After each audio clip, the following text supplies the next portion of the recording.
Well, good morning, everyone. Thank you very much for braving the Washington summer heat and joining us here today. At least we can offer good air conditioning here. I'm Shihoko Goto with the Wilson Center's Asia program.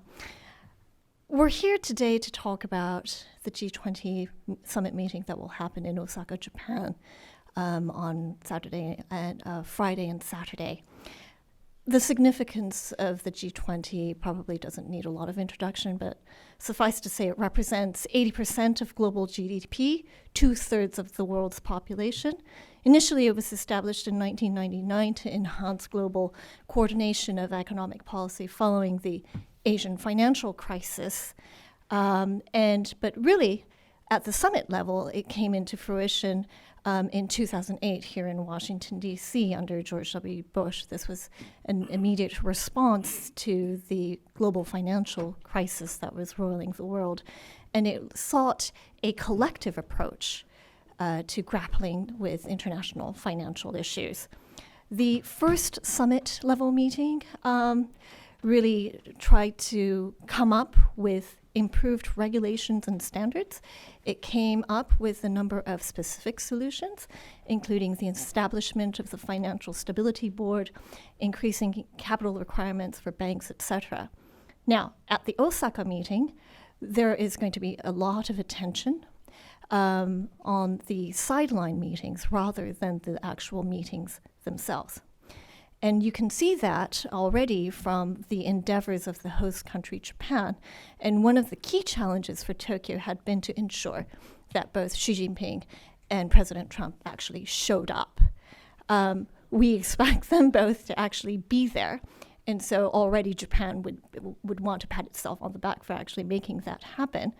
As I said, the focus will be on the bilaterals, and the one bilateral that really stands out is going to be between the United States and China. And of course, this is the first meeting between the two leaders since the breakdown of the trade negotiations. And there will be no further expected opportunity for the two men to meet until later this year under APEC. Trump, though, has a very, very busy dance card. He will have a number of bilaterals, including with the Japanese Prime Minister Abe, Putin, Modi, the Saudi Crown Prince, the Turkey's Erdogan as well. Japan, the Japanese leader will be meeting with Xi Jinping. He will also be meeting with Vladimir Putin. One of the most noteworthy bilaterals that will not happen is between Japan and South Korea. But really, the origins of the genesis of G20 is not about the bilaterals themselves, but it is about the collective approach to ensuring global stability. And we are already seeing a tremendous impact of the spillover effect of trade tensions between Beijing and Washington. It does pose a real threat to global growth. And according to the IMF, it could shave about 0.5 percentage points to global GDP as it stands already. Earlier this week, the WTO reported that about 20 new trade barriers, including new customs procedures, have been imposed between October and May of this year. And that is affecting goods across the world, totaling about $336 billion. So that's obviously going to be one of the issues that will be at the forefront on the minds of not just the Chinese and U.S. leadership, but of the 18 other represented countries and organizations as well. Japan, as the host country, has already had 4 ministerial level meetings to address global economic challenges, including environmental sustainability and meeting the demands of the digital economy. It will be hosting 4 more meetings this year, including a ministerial on health and on tourism and on labor issues as well. I would like to now really introduce my speakers by saying, first of all, one of the great pleasures of working at the Wilson Center is that I am able to work together with really very smart and perceptive people. And I cannot do that without thanking the co-sponsors for this event. They are the Kennan Institute that focuses on Russian studies, the Latin America program, the Argentina project, and also the Korea Center. And I perhaps would like to introduce our speakers very briefly from my right, your left. Marvin Ott is an Asia Fellow with the Wilson Center and an adjunct professor in Southeast Asia Studies at Johns Hopkins University. To his immediate right, your left, is David Ottaway, who is a Middle East Fellow with the Wilson Center, and he is a seasoned foreign correspondent covering the Middle East as well as Africa and Southern Europe with the Washington Post. Next to him is Tony Wayne. Ambassador Wayne has been U.S. ambassador to Mexico as well as to Argentina. He is a career diplomat, and he has served also in Afghanistan and a number of other countries as well. Next to him is Will Pomerantz, who is deputy director of the Wilson Center's Kennan Institute. And last but certainly not least is Suman Berry, who we have been very fortunate enough to have as a public policy fellow here at the center for a couple of months now. Unfortunately, he's leaving tomorrow? Friday to return to Delhi. So perhaps with that, I've asked our speakers, we have a lot of speakers, we don't have a lot of time. I really do want to take advantage of the time we have here together. I've asked all of our speakers to address one issue first, that is to say, what is one or two key issues that the countries that they focus on will be looking to at the G20, and what are the challenges ahead? It's a big topic, but I would like to start off with Suman.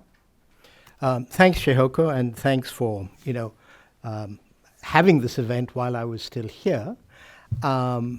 It's been a wonderful time at the Wilson Center, and this is, as it were, a nice way to end. My credentials for talking about the G20 are, frankly, that I also have a relationship with a think tank in Brussels, Bruegel, and they asked me to do an assessment of the G20 leaders process at the 10-year mark. The last meeting that took place in Buenos Aires was after 10 years. As Chihoko said, it was kicked off by President Bush in 2008. And I will speak to the Indian script, but I don't actually have any official basis for doing this. So I'm speaking as an independent observer analyst. I wouldn't even call myself a scholar. And to respect the constraints that Chihoko has placed on the first round, the title of the seminar is both want and need. So I'll start with the want and then go on to the need. I think one of my colleagues is going to talk more about the structure of the G20, so I won't do that. But I'm an economist, so I tend to follow what happens on the so-called finance track, which is really, as Chihoko says, the afterglow of the economic crisis. But what happens at the summits is the Sherpa track, which tends to be much more about diplomacy, about security, about hobnobbing. And it was news to me that there's actually a bilateral with Modi, because the last time I looked, Modi was engaged in a bunch of trilaterals. So I think what finds its way into the newspapers, certainly in India, which is a reasonably open place, is the polar sides rather than what goes on in the G20. But I'll talk about what goes on in the G20. I do want to say that India, to some extent, is being dragged kicking and screaming to the high table. It always wanted to be at the high table, but in the period from 2008 to 2019, it's moved from being ninth in the pecking order of G20 countries to, I believe, fourth. So that means that there is, as it were, a reason, and I'm talking in current prices, not just PPP. It's now a bigger economy than the UK, if you believe the numbers, and the numbers are being disputed by scholars even as I speak. So the context is that India believes it ought to be in the G20. It is in the G20. What does it want to do about it, with it? On the Sherpa track, I think this is an important G20 for India because it's taking place in Japan. And as many of you know, basically Japan and India have been making goo-goo eyes at each other, essentially to try and come up with a common position with respect to China.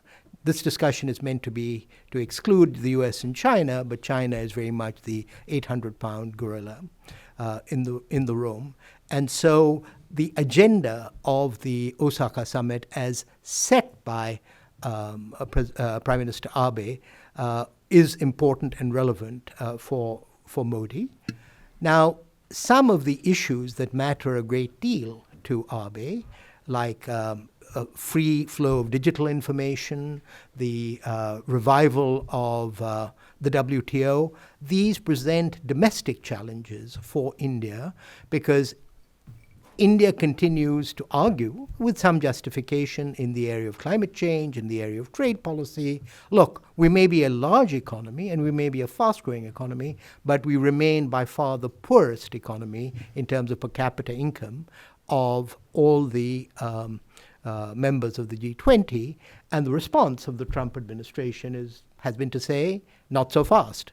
If you want to be a big boy, you've got to take on the obligations of a big boy. And so this, I think, is going to be an important tension in the way Prime Minister Modi tries to navigate at the G20. To be responsible, but not in a sense to be catapulted into a set of obligations that he would see as inconsistent with India's development needs.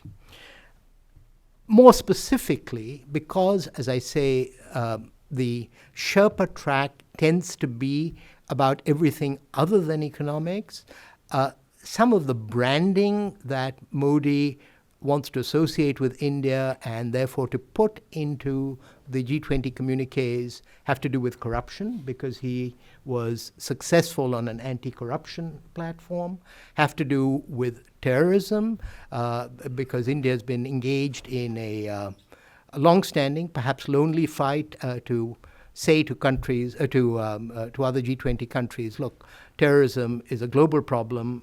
India may be suffering, but you really need to pull out all the stops, including money laundering, etc., to stop corruption in its path. And finally, in an implicit way, also to take on China and the BRI, the Belt and Road Initiative, by joining up with Japan on, if you like, transparent infrastructure and infrastructure financing. I'll stop there on the Sherpa track. Let me just say that in the piece that I did for the Brussels think tank, I made the point that while indeed the emerging markets are a larger part of the global economy, they remain significantly different from the rich countries, the advanced countries, the G7 plus Australia plus Korea, in their degree of financial sophistication and financial depth. And I do think that when the presidency passes to India in 2022, looking at global monetary arrangements again, to make sure that as India and China integrate with global finance, there's not a huge mess like 2008. I think that ought to be on the agenda. Whether it'll be put on the agenda, I don't know, but this is the needs rather than the wants. Thanks. Great. Thank you so much. All right. We're going to stay in Asia, but I'm going to turn to Southeast Asia. Marvin, Indonesia. Thank you, Shihoku. Indonesia is an anomalous case when it comes to the G20. One way to introduce that proposition is to note that President Trump has, I believe, 8 different bilateral meetings set up on the periphery of the summit. Indonesia is not one of them. And to my knowledge, the Indonesians have never expressed any interest in being one of them. Indonesia was present at the creation, as it were, of the G20, going back to the Asian financial crisis, 1998-99. Indonesia at that time was ground zero, along with Thailand, in the emergence and sort of metastasizing of that crisis, which ultimately became global in reach. So when the G20 was established as a forum by the international, economic community, as it were, leadership, to provide a place where not only the advanced G7 kinds of countries could talk to one another about international economic difficulties or crises, but have also the third world emerging economies present at the table as a necessary interlocutor to try to resolve issues like the Asian financial crisis. If that was your backdrop, Indonesia was a poster child.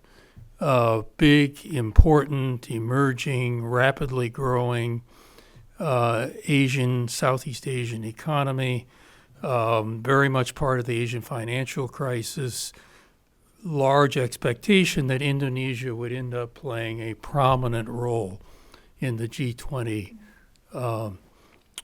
world, G20 events. The reality has been quite different, and it's been quite different because of the personality and the priorities of Indonesian presidents, particularly the last 2, President Yudhoyono, and most particularly the current incumbent President Widodo, or Jokowi, as he is widely and affectionately known. President Jokowi has made it clear from the outset that his priorities are domestic within Indonesia. And he has very little patience for, and relatively little interest in, the sort of grand events that take place on the regional and international stage. This is a quote from last few days, Jakarta Post, probably most prominent paper in Indonesia, interview with President Jokowi about the upcoming G20. And the president says, "I think domestic issues need more concentration. For external affairs such as investment, trade, we send teams." And he said that in the context of being very explicit. I am going to the G20 because I feel obligated to go. Otherwise, I would stay home. This, for someone trained in a geopolitical approach to international affairs, where countries are presumed to seek power and influence on the international stage, this is, as indicated at the outset, anomalous. Indonesia is by far the largest, most important country by any measure in Southeast Asia, population of 270 million. Geographically, if you overlay Indonesia on North America, it would extend from Seattle to Bermuda. Huge, diverse country, world's largest predominantly Muslim country, 3rd largest democracy, rapidly growing economy. Indonesia is a big deal. But Indonesia shows relatively little inclination in asserting itself in the ways that, for example, China is clearly doing on the Asian stage on steroids. So I just note that as a sort of the principal optic through which to view Indonesia's participation. In terms of priorities, they reflect Indonesia's focus on domestic economic issues, a particular fascination of the president with the digital economy. In the previous G20 in Argentina, Indonesia focused on a sort of pet initiative, the Digital Economic Accelerator Hub, Inclusive Digital Economic Accelerator Hub, the acronym being IDEA, that the president has pushed for basically introducing a digital component and growth to the Indonesian economy and providing a platform for businesses to raise their game in the digital space and for the population of Indonesia to become trained and educated and also to provide financing for that kind of initiative. And that remains a principal focus for Indonesia. I'll just digress slightly, a related event, just before I wind up. The Association of Southeast Asian Nations held a summit just a few days prior to the G20. And that event, for someone with a geopolitical orientation, had an interesting sort of subtext. Much of it was about economic Free Trade Association, RCEP, those of you who are familiar with that acronym, a sort of low standard free trade agreement encompassing much of Asia, basically still on the launch pad. It's been there for a very long time, but much talk about that. But the other sort of text in the ASEAN discussions was what are the implications of the Chinese American face-off on trade for Southeast Asia? Obviously, dangers, major trade war in Asia, bad things can happen, but also maybe some good things can happen. Like, for example, a lot of multinational corporations moving investment out of China into the neighboring region. Vietnam has already seen a major inflow from China of that kind, and other countries in the region see the potential benefit. So for the Indonesians, that prospect of the spillover of the China-U.S. trade conflict is one of real interest. At the same time, last point, the Indonesians are worried that the Trump administration, with its obsession with trade balances, will at some point shift the focus, and the crosshairs will focus on Indonesia, which has a large trade surplus with the United States. And Indonesia, in fact, showed up on a list of an administration list of 16 countries whose trade practices need to be watched by the United States and investigated because of such imbalances, and Indonesia was on that list. Okay, great. Thank you very much. All right, so let's turn to Tony, who will talk about Mexico as well as Argentina. Okay, Great, well, thanks. so a little bit about the Latin American participants in this. I think for Mexico, Argentina, and Brazil, G20 is an opportunity to get a space on the world stage with many other leaders and engage with them. Mexico is going to miss that opportunity because their new president, Andrés Manuel López Obrador, is not going. He's sending a letter with his foreign minister and finance minister. And this has generated a good deal of criticism at home because people do see it as a missed opportunity. The priority issues for Mexico are going to be migration, trade, anti-corruption, and climate. It was widely and is widely seen as an opportunity for the new Mexican government to talk about some of their core goals, which are to address inequality through social reform and lead to economic development, to fight corruption, and to help deal with the big crisis of migrants coming from Central America through Mexico to the United States. And as you know, they're both of the ministers that are going are quite capable, but it's a lot different to be a minister than a head of government or combined head of state, if that's what you happen to be. So it will be a challenge for them to really present Mexico and highlight what Mexico is doing.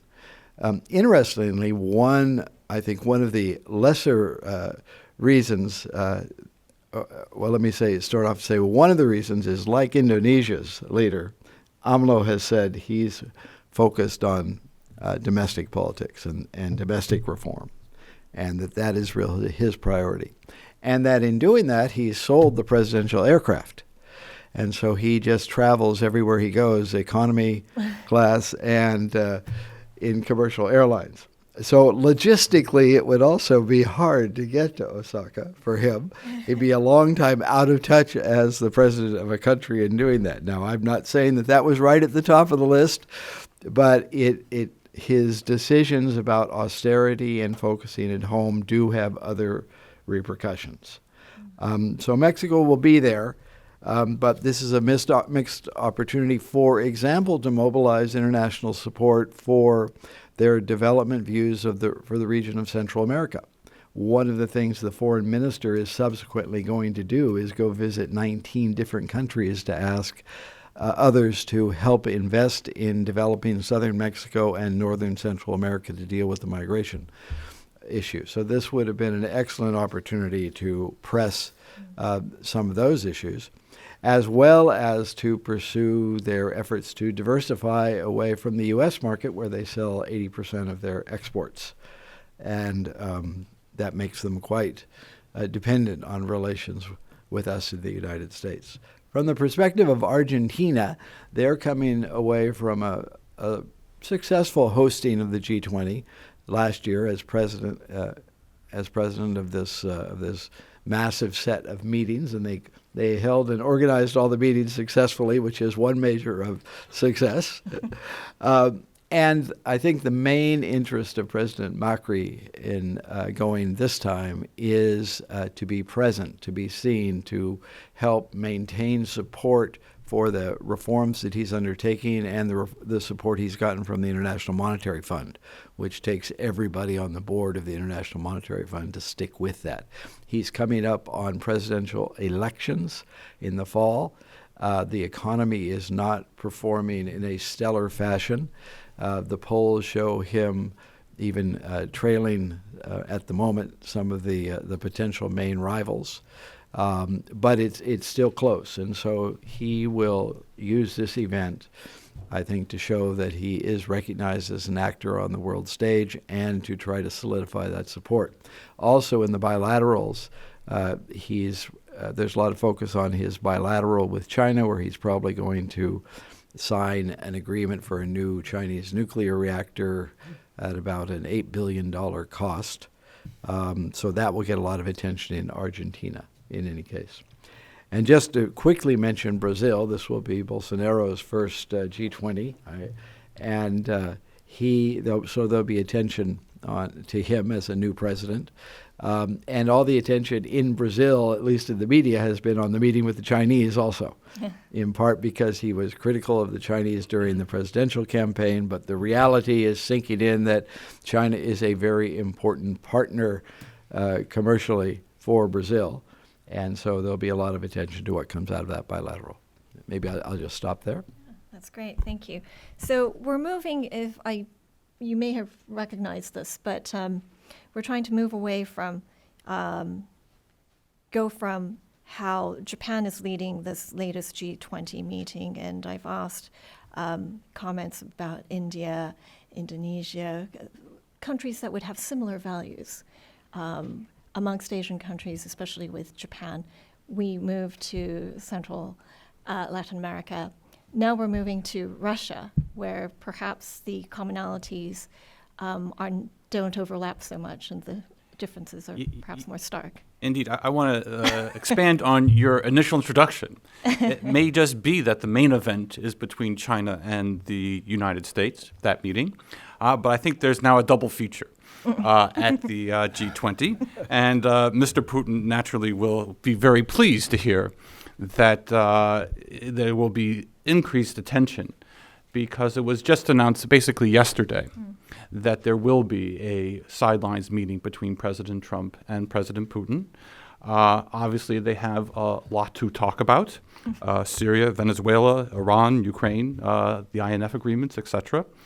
It'll be very interesting to see the dynamics of that meeting, especially in light of what occurred 2 days ago in Israel, where there actually was some, at least on the outside, some positive movement in terms of discussions between the United States, Russia, and Israel about upcoming developments and how to resolve the situation in Syria. So, if one wants to be optimistic, one would think that one could think that there is reason that after a long period of not talking, that it will be a good thing for Russia to engage in dialogue with the United States and for Putin to meet Trump. That being said, I don't want to underestimate the baggage that will come to that meeting in terms of election interference, sanctions, pipeline debates, nuclear weapons, etc. But what I want to emphasize here, and this is different from our colleagues talking about Indonesia and other parts of the world where they're kind of reluctantly heading off to Japan. I think Putin is really looking forward to this trip because he likes to present himself as someone who is an engaged international leader, and there's no better place to do that in many ways than the G20. I just want to put this meeting in perspective. It was only 5 years ago when Putin went off to Australia in the immediate aftermath of Crimea and Russia's incursion into eastern Ukraine, when no one wanted to talk to him, where the Australian Prime Minister essentially insulted him, and where Putin left a day early because he needed to get some rest before he got back to Moscow. That was just 5 years ago. And since then, he has made a steady and persistent effort to reach out to other countries.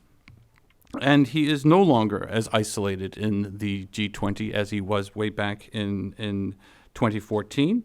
It's anticipated that he'll probably meet with Chancellor Merkel. He is trying to get a trilateral meeting with Russia, China, and India. He will no doubt meet with his friends from the Middle East, and there has been increased engagement in the Middle East, both in terms of coordinating energy policy and also in terms of Middle East investment in the Russian Federation, not making up for the problems of sanctions and the loss of European and American investment, but nevertheless showing that Russia is not isolated. And so I think that is really Putin's objective, to show that despite all the problems that have occurred, despite all the efforts of the Europeans and the United States to impose sanctions on Russia, Russia is still an important country, an engaged country, and is not an isolated country. Russia will engage to an extent in some of the issues, but I don't think Putin is really going to be concerned that much of the substance. He always talks about anti-corruption, but nevertheless, corruption in Russia is a serious problem. He mentions it in his State of the Nation address almost every year, and yet nothing ever actually is implemented that reduces it. He talks a good game of international trade, but reading the Russian newspapers today, one couldn't help but notice the fact that Russia is now demanding that Russian companies buy Russian software and have introduced procedures to make sure that is done, and that Russia is now contemplating tariffs on wine from Georgia in light of the events of the last few days. So I think Russia is happy to talk about international trade. It tries to present itself as a global player. It emphasizes how it is engaging in global trade, how it is integrated into global institutions. But again, that's not what is important from Putin's perspective. I think he wants to show that he is engaged, that Russia is treated as an equal, and that Russia has an important role to play on the international stage, even if it is not, quite frankly, one of the economic players, the major economic players in global trade. And I guess the final note I'll say is that if he will have this meeting with President Trump, no doubt that will be an interesting engagement. We will have to wait and see whether any notes and other information comes out of this meeting, because obviously President Trump has been very concerned about information regarding these discussions. But I think Putin will also, if given the possibility, highlight the United States as a roadblock as well.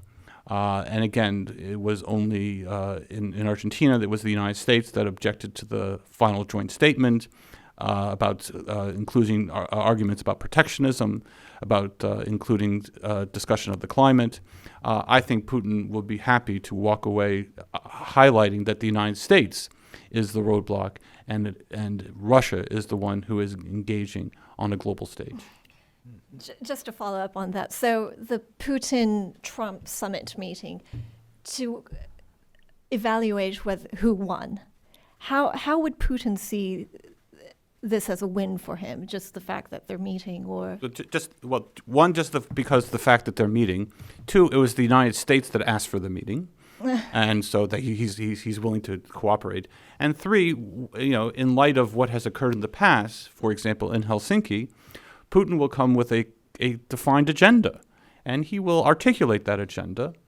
And I don't anticipate a joint press conference, but if something were to happen that they did have one, all the questions would then turn to President Trump, and he would have to discuss the 2016 election all over again and his response to it. And so I anticipate Putin will come prepared. He has a specific set of concerns, and I think when he turns it over to President Trump then has to explain a lot more. Okay, great. Thanks very much. David, you've been waiting patiently. Of course, Saudi Arabia is the host country for G20 next year. Yes, Saudi Arabia is the only Arab country represented in the G20. This is because it has by far the largest economy in the Arab world. You might think Egypt with 100 million people would have a larger economy, but the Saudi economy is about 3 times the size of the Egyptian economy. And of course, it's all about oil. They are interested increasingly in the G20 because they're going to host it next November 2020 in Riyadh. The Crown Prince, who's representing Saudi Arabia there, Mohammed bin Salman, is using every international occasion to appear to overcome his responsibility for the assassination of Jamal Khashoggi, a Saudi journalist who was taking him on in the columns of the Washington Post, where I worked for 35 years. And Jamal was due to come here to the center last fall and was waiting to get his green card in order to come here, but of course did not because he was assassinated in the Saudi consulate in Istanbul on October 2. So the Crown Prince uses every occasion like this to sort of reestablish his reputation as what would you say, a reasonable statesman. And I'm sure, I don't know what bilateral he's got. I think Putin has met with him before the last G20. Whether he'll meet with Trump, I don't know. But the Saudi Arabia really cares about this summit for one reason, the price of oil. The Organization of Petroleum Exporting Countries last December agreed to cut, in cooperation with the Russians, the supply of oil by 1.2 million barrels a day. And this agreement only lasts until June 30th. And whether or not it will continue is very much up in the air and very much dependent upon the state of world trade and therefore how things are worked out between China and the United States, Trump and Xi. So for the government of Saudi Arabia, all eyes are on this summit. If they do not agree and there's a further slump in world trade, there will certainly be a slump, a further slump in oil demand. This makes it harder and harder for the Saudis who want to keep the cuts, the 1.2 million barrels a day less on the market for the rest of the year in order to keep prices up. But if things go poorly and it looks like world trade is going to continue to slump. It means oil prices are going to continue to slump. And it's going to make it very difficult for both Russia to go along with the continued cut in the their own oil production and Saudi oil production, and more pressure on all the oil countries to just go for their share of the market. And so lots at stake for Saudi Arabia, lots at stake for even Russia and the entire world, given the importance of oil still today. And they're waiting to see how things are worked out between Xi and Trump, and whether it's an up note or a down note. Yeah. But just to add on that, we haven't actually talked about the Europeans, No. but let me just add that I think they will be watching this very carefully too, and most of them will be coming with a real focus on the impact of trade conflicts for themselves, for world growth. And coming into the G20, the three of the international organizations, IMF, OECD, and WTO, actually highlighted their worry about the rise in trade conflicts, not just U.S.-China, but other places also, and the impact that that could have on macroeconomic growth. And also, as was mentioned there, they will bring up climate also, not that they expect to get to agreement with the United States necessarily, but it remains a priority for most of the European countries that there be a vigorous effort going on internationally on climate. So you're going to have throughout these discussions trade, macro growth, and climate as issues where it will likely be the United States in one corner and many others in another corner. Mm. But perhaps the question is, has the G20 agenda overextended itself? That its initial gathering was really to address an immediate concern. And I would argue that it had been successful in doing so. But as we try to use this forum as an opportunity to kind of tee up some of the issues, the economic agenda for the 21st century, and those are going to be about the digital trade, it's going to be about AI and data flow, climate change. Even from, we've talked about, 5, 6, 7 of the 19 countries plus the EU that will be together at this forum. But it would be very difficult to reach a consensus, and especially with the United States today is actually also pushing back on a lot of the agenda regarding ocean plastic waste or regarding migration as well. So are we overextending? And perhaps this could be a really good question for David. Would Saudi Arabia, because it is such an outlier, would it actually be able to kind of bring back G20 to focus on some of the issues that can bring greater consensus rather than... Well, I don't know if you want to have them come back focus on some of the issues, because they really support the Trump on climate change. Mm-hmm. They don't want to see any lessening of fossil fuel burning, given the fact that their entire economy depends on the price of oil. So on that issue, they're pretty much in with Trump. And on some of the other issues, there's so many issues they're taking up. But I really think these other issues for Saudi Arabia, which is going through this change of leadership and trying to become a really major international financial player. You got to remember, Saudi Arabia has the fourth largest foreign reserves in the world. They have a lot of money and they have a lot of oil, and they're developing their gas resources as well. So their real focus is on getting their economy, diversifying their economy.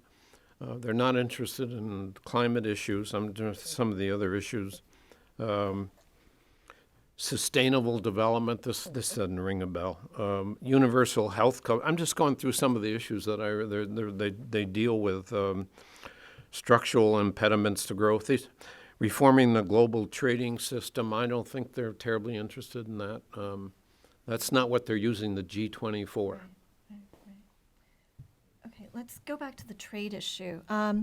So the ADB has released a report about, if there is a winner from ongoing trade tensions and increased trade barriers, then it would actually be Southeast Asia. We are seeing a lot of expectations for ASEAN. When we see, for instance, CPTPP moving forward, one of the biggest winners, if not the biggest winner, and this is Vietnam, we are seeing more interest and indeed more flow of capital to some strategically located Southeast Asian nations, including Thailand as well as Vietnam, really picking up some of the opportunities that come from an exodus from China or reconsideration of investments into China, as well as to the United States as well. And yet Indonesia is the only country to be a member of the G20. Is there an opportunity here for ASEAN to have some kind of collective representation? Is there meaning in it? Is there a drive to do so? Okay, a couple of points responding to what Chiyoko just said, and also some earlier comments, maybe the contrast with Saudi Arabia.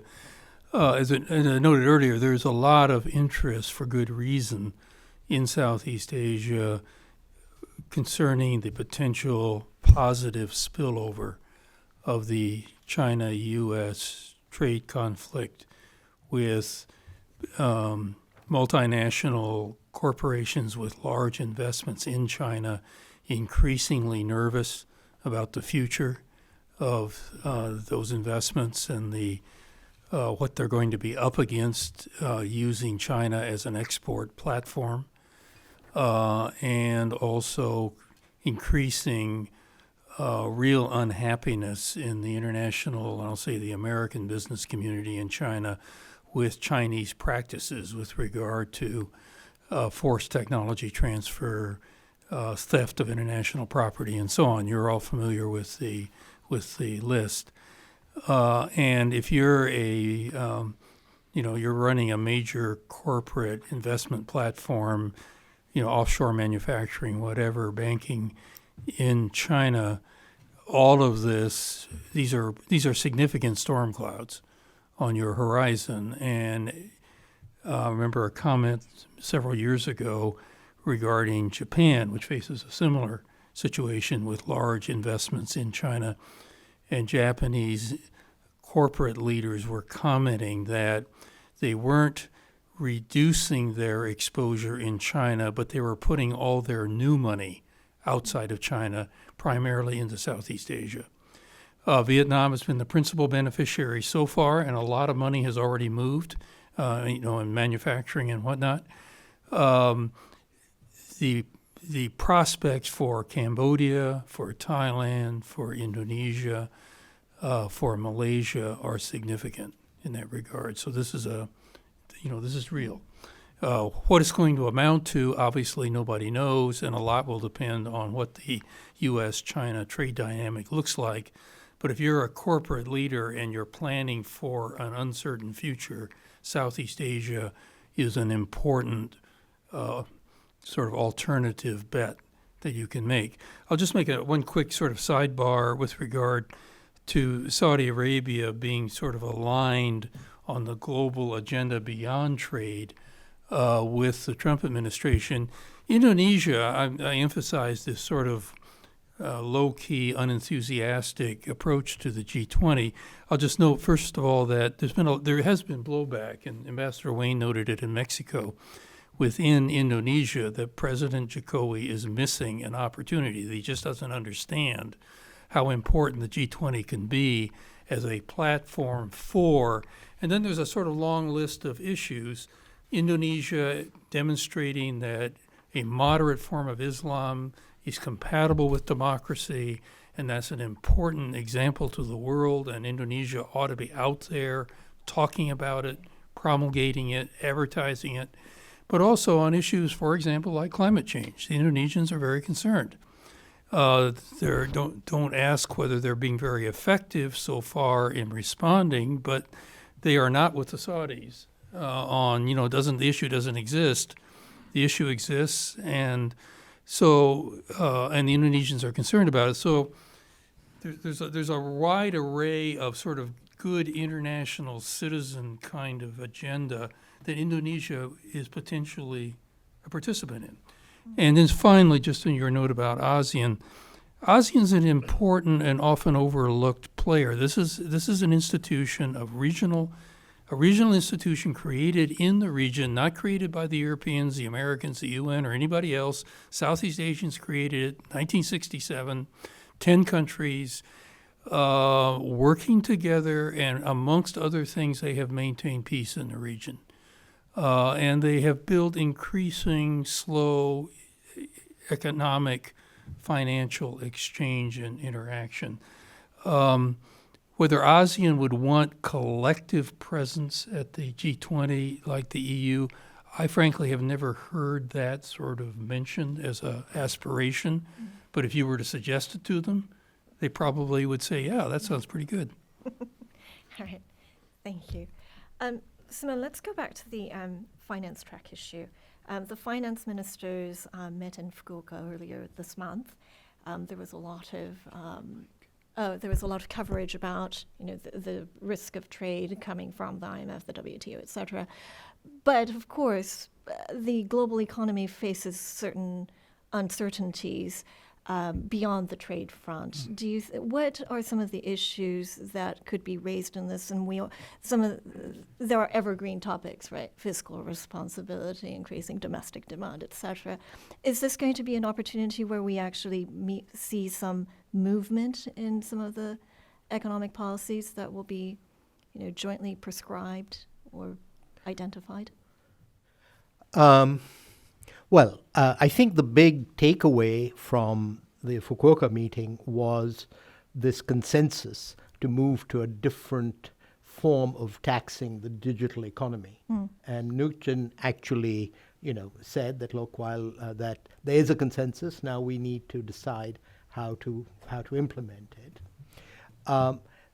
This relates to your question in the following way, that I think there's a consensus in all the commentary that's taken place 10 years after the Lehman Brothers, etc., that what we've had is an unsatisfactory recovery, and nobody quite understands why.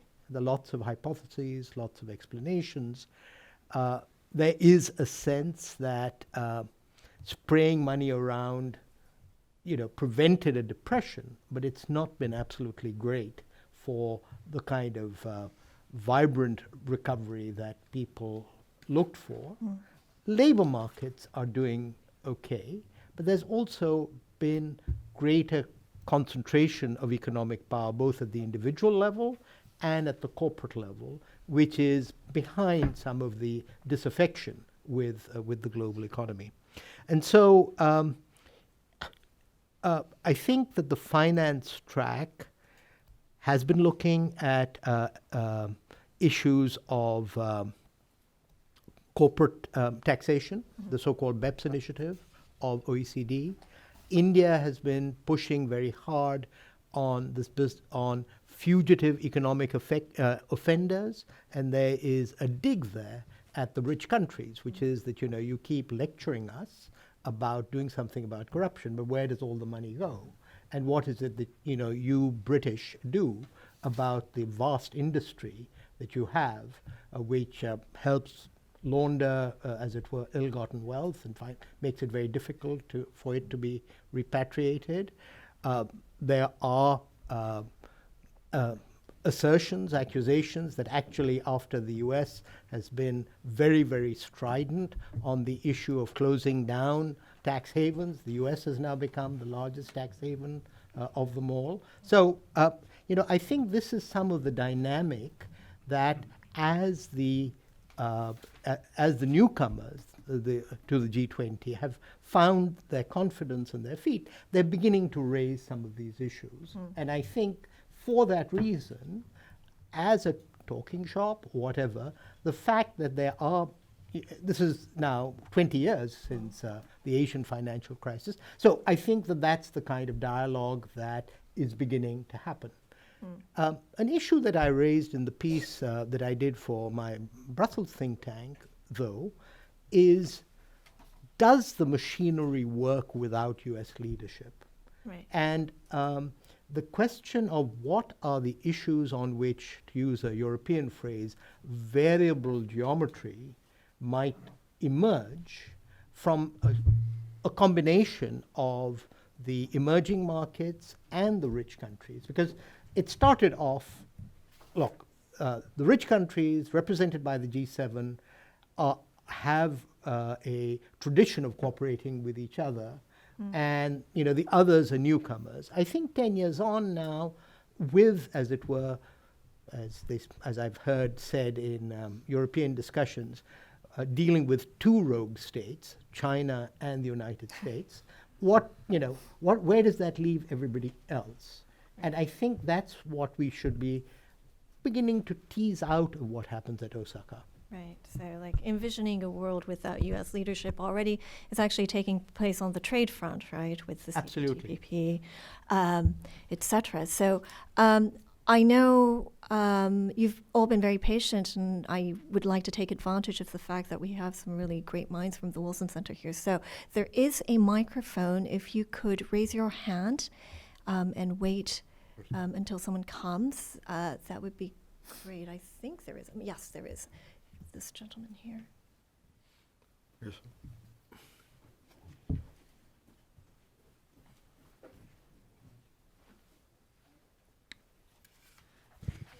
Good morning. An excellent discussion by this panel, so thank you so much for investing the time to be here. My name's Michael Waller. I'm a member of the Wilson Center National Cabinet. I'd be interested in this group's thoughts around the intersection of the G20 agenda and the U.S. sanctions program. Has the U.S. sanctions program, as it has been increasingly applied around the world, has it pushed the countries in the G20 to a point where they would consider actually taking action to sort of give them an opportunity to avoid those sanctions and in the interest of global growth and increasing trade and those sorts of things? So I'd be interested in your thoughts on that. Great. Thanks. Well, Russia obviously has some strong opinions about the U.S. Sanctions and sanction regimes. And I think Putin will undoubtedly raise that issue yet again. And I think the problem, there are a variety of issues, but the real issue in terms of U.S. sanctions vis-a-vis Russia is that it really doesn't depend anymore on President Trump's leadership at all, because the sanctions against Russia have been legislated by Congress, and to remove them on Russia will require the approval of Congress. So one imagines that you can't invite 535 representatives to join everyone at the G20 to try to address the question of sanctions and what to do. But I think, obviously from Russia's perspective, there's clear resentment against the imposition of these sanctions. Obviously, it doesn't really know how to remove them. And when you combine the sanctions issues with the tariff issue, which I think is really more important for some of the other countries, then you have the beginnings of questioning, substantial questioning, I think, of U.S. leadership around in the global finance and what can be done to circumvent the strong use of economic policies to affect global trade. Could I just say that one phrase that I've heard in European discussions is the weaponizing of the centrality of America in the global financial system. So I think in addition to the formal sanctions, the extraterritorial reach of access to dollar banking, most visibly in the case of Iran, and the fact that a company like Total felt it had no choice, despite the fact that its parent government in France wanted it to stay in.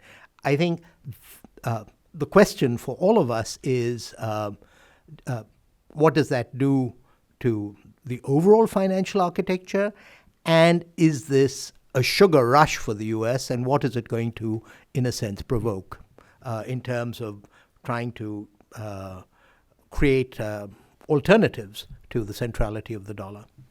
If I could just quickly add, I think that's exactly right. Sanctions are a part of what people don't like, but they are not focused primarily on sanctions. They're largely focused on national security justification for imposing tariffs on friends and competitors alike. And that is what people really don't like.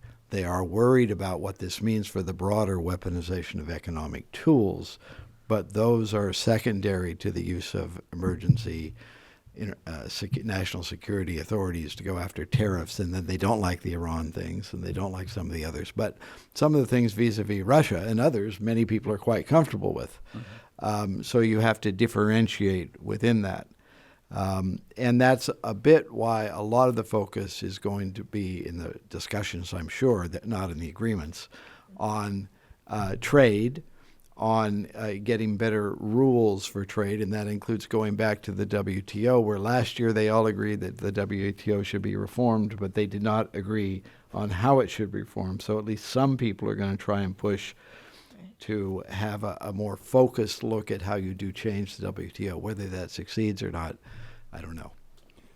Just a quick, I'm not an international financier, so my expertise in this is limited, but an observation, being around this game of international politics for a long time, a really excellent question, because it strikes me how radically different the world has become, basically with the advent of the Trump administration.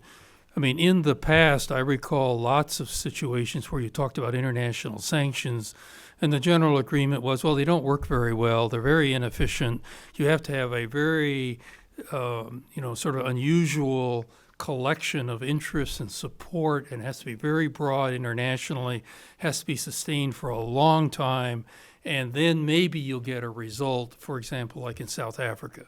But usually they don't work. And tariffs, forget about tariffs. Everything's locked in with the WTO and the GATT and everything else. We have international agreements. Tariffs are not an instrument of state policy. Well, guess what? And the result is a very different world now.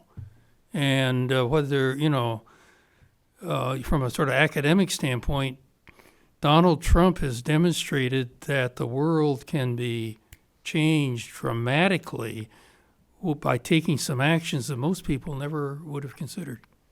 I just want to point out that sanctions right now are being very effective against Iran.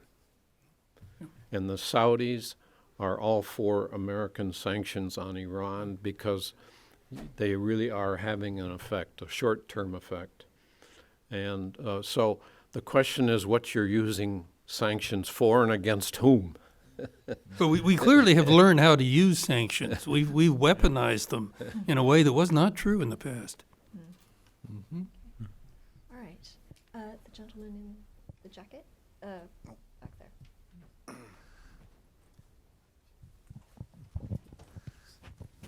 Hi, thank you so much for taking the time to be here with us today. I'm with the Hindu American Foundation, and I had a question relating to the trilateral meeting that you mentioned between India, China, and Russia.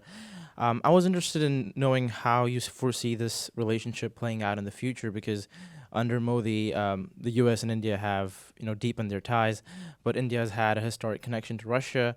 So I was wondering where you see this relationship going in the future. It's a balancing act. But let me remind you that India has succeeded in the past couple of decades in having cordial relationships with Israel, with Saudi. I mean, that's less controversial now than it used to be, with Iran. And it's all part of what India's situation, economic, geographic, imposes on it, which is, if it is to be anything, it has to be some kind of a balancing power. Now, China is our biggest trading partner. I think that's right, although sometimes people say it's the US. It's certainly the source of our largest trading deficit. India's that, I mean. It is making substantial inroads, or overtures, I should say, to other countries of South Asia, projecting itself as a player in South Asia. Russia, you know how deep the relationships are between India and Russia. Going back to the period of the Soviet Union, they still remain important and reliable arms and cheap arms suppliers for India. And so India has signed up for the Shanghai Cooperation Organization. And then it's balancing all of that with the Quad, as part of its support to the Indo-Pacific, and there's going to be, I believe, a trilateral with Abe, Trump, and Modi, which I referred to. You asked about where that relationship is going. I would essentially say that, yes, it's about security, but a lot of it could also be about economic cooperation and energy cooperation, because China has certainly got a lock so far on Russian energy resources and Turkmen energy resources, but those are of importance to India as well. So I would see that cooperation as being less strategic and more economic, but ultimately an attempt by India, as always, to maintain what used to be called non-alignment, but is now usually referred to as strategic autonomy, which means just kind of maintaining your options, I guess. Yeah, I agree with all those comments, and just to kind of where is the relationship going, I think we may just see an evolution of the BRICS, where you drop the B and drop the S, and you're just left with Russia, India, and China. And I think that seems that this will be further confirmation that there is an attempt to somehow heal old wounds, which nevertheless will undoubtedly fester, but an opportunity to create greater integration and alliances within the major Eurasian powers. Great. Lady here. This is a question for William. Mm-hmm. Thanks for being here and your highlight on the Russia side. I'm Ya Wenmei. I'm a reporter from the Shenzhen Media Group. So my question is, during the recent official visit to Russia, the Chinese President Xi Jinping and the Putin ushered in a new era for bilateral ties between the two countries, which comes and the worsened trade and technology tension between China and the United States. So what do you think is the impact of this geostrategic development on U.S.-China relation? Thank you. So I think the main focus for the United States is still, and controversy and difficulty, is the relationship between the United States and China. And to what extent Russia can insert itself into those disagreements or into those negotiations is still difficult to see. Clearly, Russia wants to increase its trade with China. It wants to expand its relationship. And I think it's attempting, both countries are at least trying to set aside long-time historical differences to show a united front in what it perceives as countering a unipolar world and the U.S. dominance in that system. To what extent Russia makes a major contribution to the U.S.-China relationship is really difficult to see. Russia has a much smaller economy. Russia does not have an innovative economy. It mainly serves as a supplier of raw materials to China. And so the issue for Russia in kind of the relations between the United States, China, and Russia, between the three countries, is to what extent Russia ties its future to China, and to what extent it is perceived as a junior partner, because it really doesn't have the economic power to participate as an equal in the discussions between China and the United States. And therefore, whether Russia wants to accept this junior partner status in its effort to challenge the United States and its dominance in the global economy and in global politics, or whether at some point Russia changes its tactics and decides it wants to be more of a swing player in terms of dealing with the relationship between the United States and China. Just to underline that, sort of factoids, the Chinese economy is 10 times the size of Russia. The Chinese defense budget is about 6 times the size of Russia. If you're sitting in the Kremlin, you're aware of that.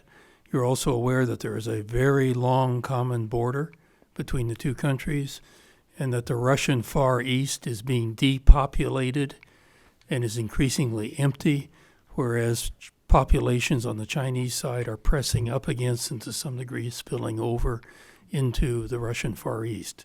So if I'm a strategist working at the Kremlin, I don't sleep well at night. Yes. Vince Lovasso, independent commentator. Haven't heard much about JCPOA here. How big is this going to be a top priority at the summit? And how long, or if possible, can the Europeans, the Chinese, and the Russians create a united front against the U.S. sanctions? If I may ask the moderator a question, Shikoko, about what did Japan gain from the what are they getting out of this mediation effort between the two sides? How does Japan present itself on the world stage on this issue? Thank you. Let me talk about the Japan side of acting as a mediator between the United States and Iran. This was a first for Japan to really step up to a role of really being that balancing effect. And so we could argue that it hasn't been particularly successful in terms of bringing the two conflicting sides together. But from Japan's perspective, it really has elevated its position in the international community. And certainly it was a tremendous coup for Prime Minister Abe.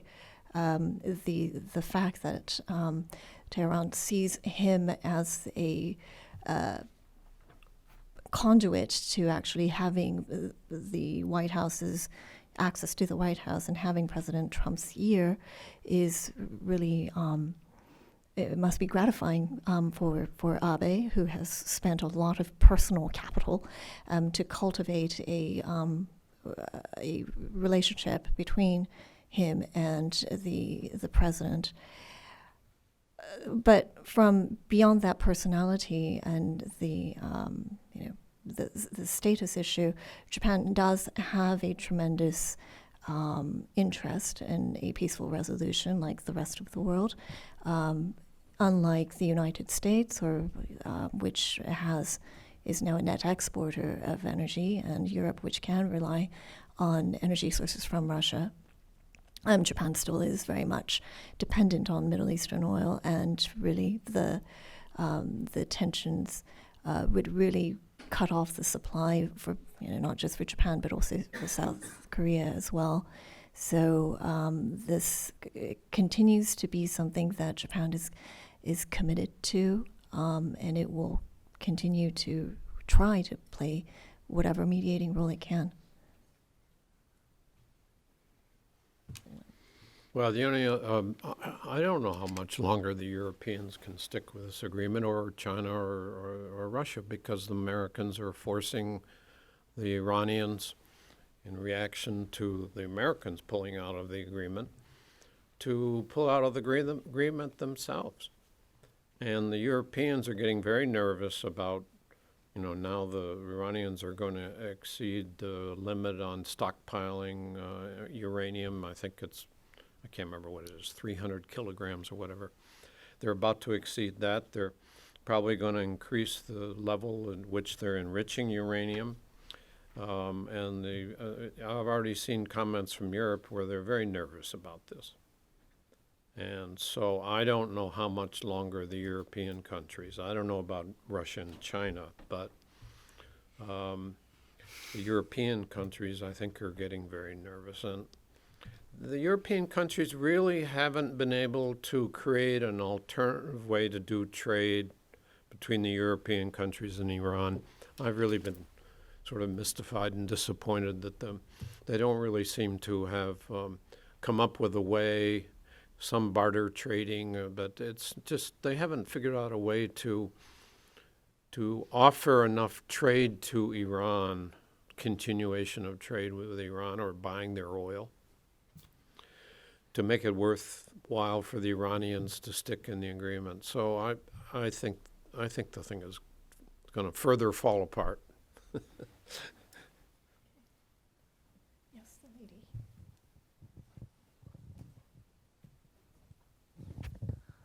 Hi, Ms. Gatto just said the G20 might have overreached itself, trying to cover not only urgent problems but much broader issues. But let's say just if it is the case, in the context of increasing global competition, everybody with different views on a number of key issues, what suggestions would you offer to the international community, to the G20 members, in order to continue dealing with global challenges facing everybody, like climate change, terrorism, or prevention of the next round of financial crisis? Where can we find common ground on which great powers, along with emerging markets, can cooperate better, coordinate, not just competing and confronting each other? Thank you. Anyone want to take that? Well, I think it is important to recall that the G20, just like the G7, G8, were very important just for getting people together to talking about these big issues. And you have a certain dynamic in these meetings where each presidency tries to add something that they can call their own to it, so that you grow, the Christmas tree grows with new ornaments as you go through, and every few years it does need a retrimming of the tree, taking some of the old ornaments off. But even adding those new ornaments allows people to grapple with some very important issues that often get pursued in other fora, in the OECD or the WTO or other places. So even there's a function to having this very long agenda.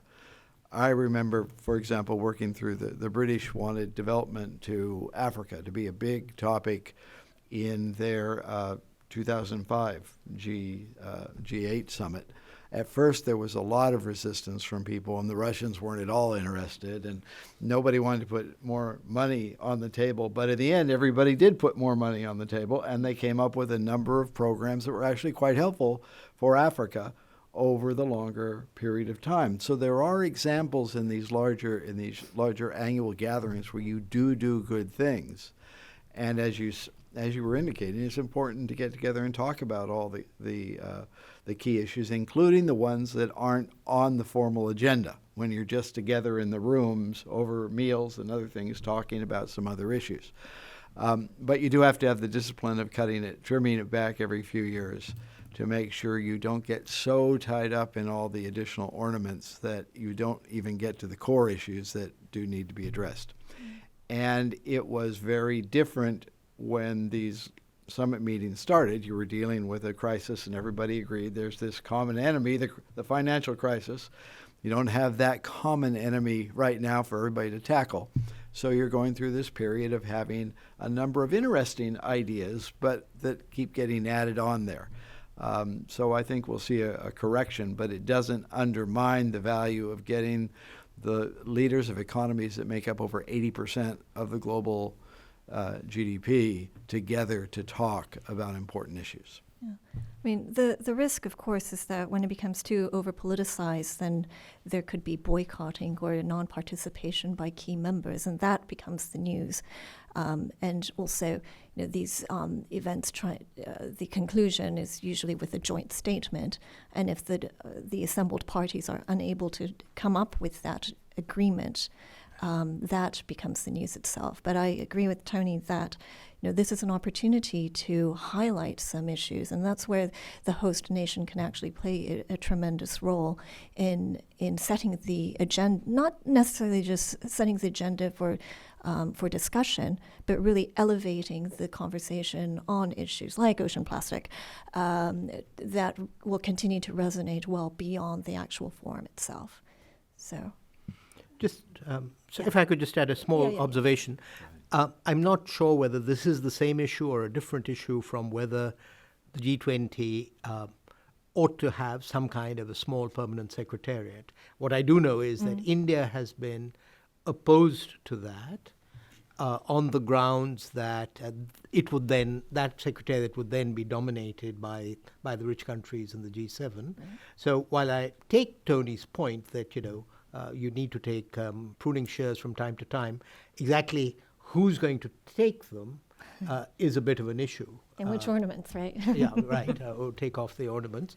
And so, in that sense, it is a cooperative. One point that hasn't come up already, if I could be allowed to make it, is that the title of the panel is the G18. But anybody who goes to see who's invited to this meeting, I mean, we're talking about certainly G30, 30, 35.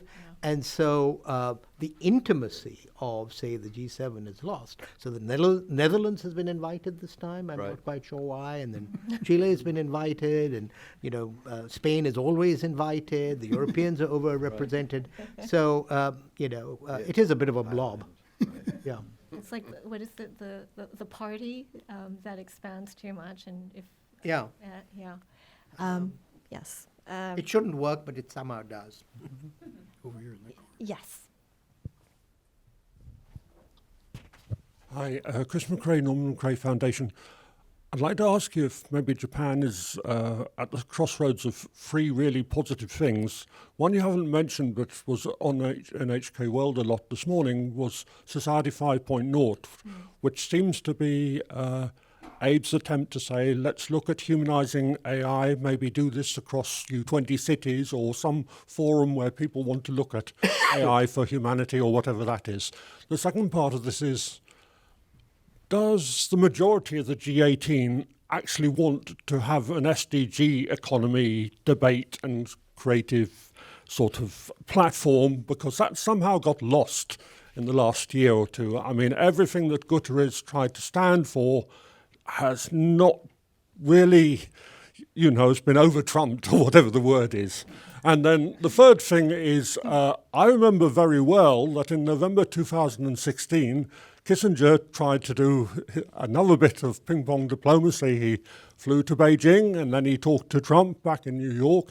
And the one thing he asked these two people to do was not to get into a trade war over youth's futures, which of course is the opposite of what's happened. So if we could reverse, or if we could get back to Kissinger's ideas, at least on youth and small enterprises and stuff like that, if we could have the positive side of humanizing AI, if that's what Society 5.0 is or whatever, and if the most of the G18 does actually want to have a space for SDG discussions, is that possible?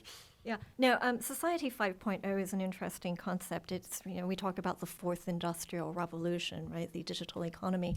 And so Japan's answer to go beyond that is to talk about Society 5.0. Japan, as many of you may know, has a huge demographic issue. So it's rapidly aging and people aren't reproducing quickly enough. So it's depopulating tremendously. So one of the ideas is to use robotics and technology to address some of the social challenges. And when Japan talks about humanizing AI and robotics, it really is about not simply becoming efficient, but addressing some of the social challenges as well. And I do think that is something that is important to bear in mind, going back to the whole idea of agenda setting in the G20. We focus a great deal on economic advancements and growth, But at the same time, one of the challenges for the global economy is to ensure greater stability and shrinking the divide as well. And so the idea is that Society 5.0 would be a win-win, both for ensuring that Japan remains competitive or society remains competitive, and at the same time that people aren't just kind of the losers of technology and innovation advancements would not be left behind. So. Right, and one of the challenges of talking about that in a G18, G20 is that you have such a diversity of countries. Right. Not many countries are in Japan's place. Right. The impact of the future of jobs and Industry 4.0 in Indonesia is going to be quite different than in the United States or France or Japan. And so it is really hard. It doesn't mean it shouldn't be talked about, but probably we'll get a more profitable discussion of having like-minded countries talk about that, come up with some ideas, and then have some sharing of best practices. Yeah. If I could just, go beneath your comment, I think a big issue is does the world any longer want or believe in fast growth? I mean, I had my earlier career in the World Bank, and there was a sense that, growth was a route to the reduction of poverty. It was a route to, as it were, stimulate demand, and it was a route to peace. I think what we've seen since the global financial crisis is much more ambivalence about whether growth is a global value or not. And I would say that underlying many of the debates at the G20, this is an underlying issue. And indeed, there are, people who see Trump's attack on China as being to halt China's rise. And a question that was put to me when I was in New York a month ago was, just consider if India had had 30 years of supercharged growth, would it be India rather than China that would be in Donald Trump's sights? And that's an uncomfortable question to ask because, India has its own misgivings about the Chinese economic model and all of that. So I do think that in its own shambolic way, getting the G20 leaders together to debate all of these issues connected with the future of the planet, the impact of growth, the pattern of growth on the future of planet, I think that's the larger agenda that these people are actually prosecuting, and I think it's a good thing. If I could just underline that point, leaving aside the China-India dynamic, I would argue, in a bumper sticker, China and India are very different, and a hyper-growth India would not pose the same kind of strategic problems that a hyper-growth China has posed. But that's a separate discussion. But the point that Suman was making, many people in this room will recall, 30, 40 years ago, a book called The Limits to Growth. Audrey and what was the Forgotten Meadows' first name? Anyway, a couple based in Vermont wrote a book that got a lot of attention at the time, and the title was evocative, The Limits to Growth, i.e., we live in a finite system, and at some point, simply growth upon growth upon growth will exceed the capacity of that system to support it. And one could argue, there was a lot of pushback at the time to the Meadows thesis on the part of technology optimists saying, probably correctly, that the Meadows had underestimated the capacity of technology to extend the period of growth. But maybe now, and climate change may be, and AI in its own way too, may be the harbinger of a time to go back to that original thesis that maybe there are limits. And that would be a really fundamental paradigm shift. But this is why you need it to be handled by politicians and not technocrats, and that's what I'm saying the G20 is good for. Great. All right. So with that philosophical optimism, With that vote of confidence for politicians. Yes. We can end. thank you all for being here. But if you could join me in thanking our panelists here.